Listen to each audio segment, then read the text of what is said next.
I'm Benjamin Sim. I'm 27 years old this year, and I play professional basketball for the Westports Malaysia Dragons.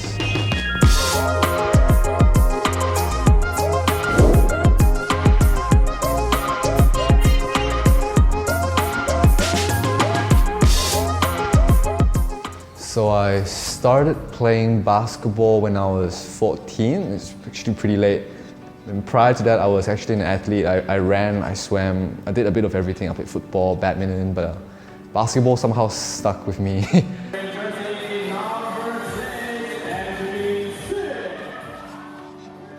I got selected for state to play for Sarawak back in when I was 16.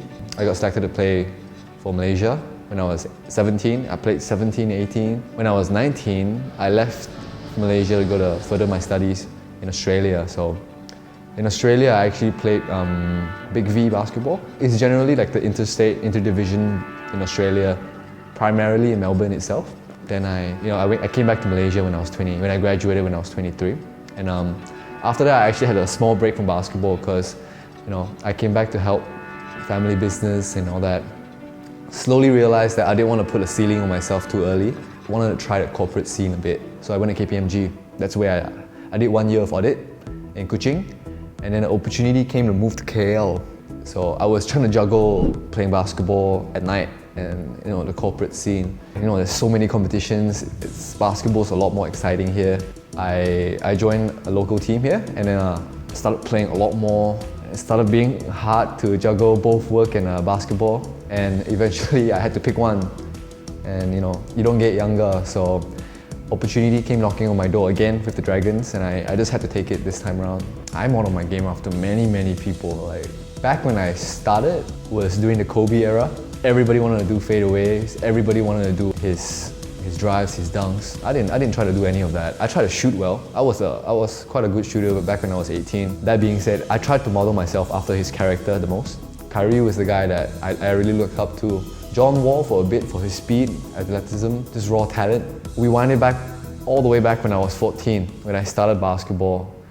The basketball scene in Kuching, Sarawak was just becoming very hyped up, and there were a lot of people playing.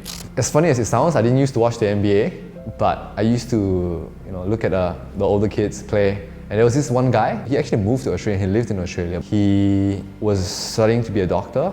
He had a short stint at the Singapore Slingers. I really looked up to the guy because he was both, you see. He had it both covered. He had his studies at the time, and of course he played great basketball, great shooter, and I guess that was the first guy I really looked up to. Darren, I think his name is Darren. I had 2 major injuries in the past year, one being my shoulder. I actually popped it out. So I was going for a steal, right? So behind the back steal, but the angle was bad, and what happened was when I hit the ball, the recoil from me actually slamming the ball down, since the ball didn't move, was all transferred back to my shoulder. And what happened, I kept going down while I hit the ball. And you can just imagine the chicken wing effect, that sound. I actually heard it and it was just horrible. And I lost all feeling on my left hand for a while. That actually took quite a while to come back from. After the Saigon game, we really wanted to push ourselves and come back in 2019 with an exclamation mark. So we pushed ourselves really hard. We shot 1,000 shots a day, and I guess the fatigue and all that.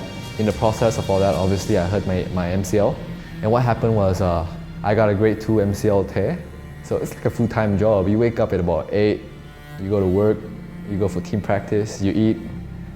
After that, you go for rehab and your treatment after. So I usually finish about 5 and I reach home about 6. So that being said, when you come back at 5, 6 o'clock, nutrition is your job.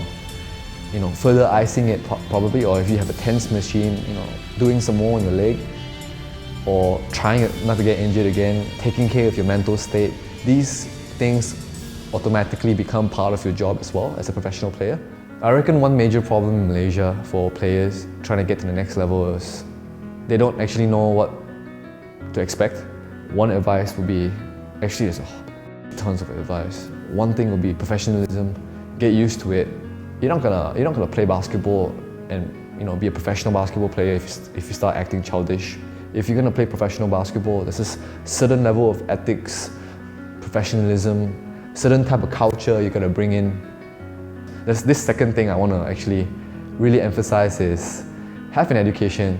No matter how much people tell you don't need it if you're going to play basketball, or if you don't need it, period, they don't know what they're talking about.